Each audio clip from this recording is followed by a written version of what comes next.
Our stories, our stories, are ancient and brand new. We are living them. We are carrying them. We are being carried by them.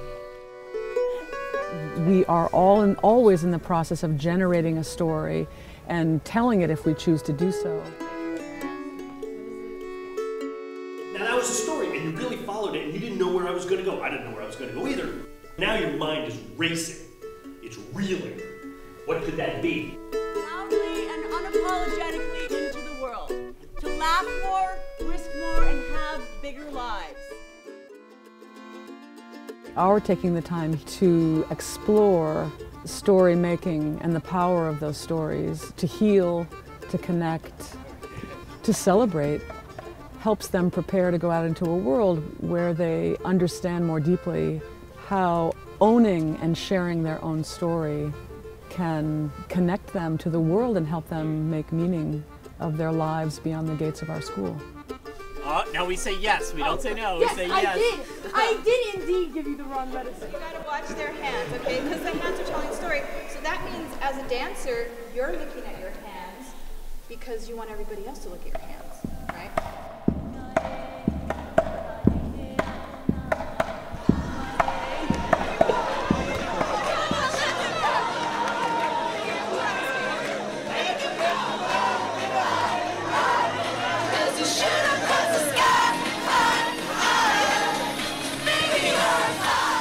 There's so many ways to tell a story, and when I normally hear about storytelling, I think of reading a short story or a book, and my mind's never really open to all the way and all the aspects you can tell a story.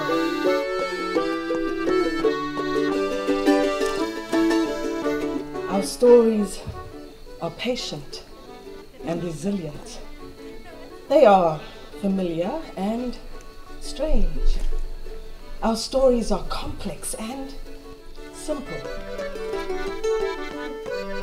And on Friday evening, a panel of 6 storymakers whose offerings complemented each other, and the kids couldn't get enough. And afterwards, their only critique was they wished it had gone on longer. Essentially, it's always first for you and from you, and to create from what you know. And so the more I fell in love with music and playing music, the more I realized it was about telling your story. And it's about telling your story in 3.5 minutes. and so it was about finding just what part of myself I wanted to tell. What story could I possibly tell sitting in my hospital bed and staring at the same 4 walls day in and day out?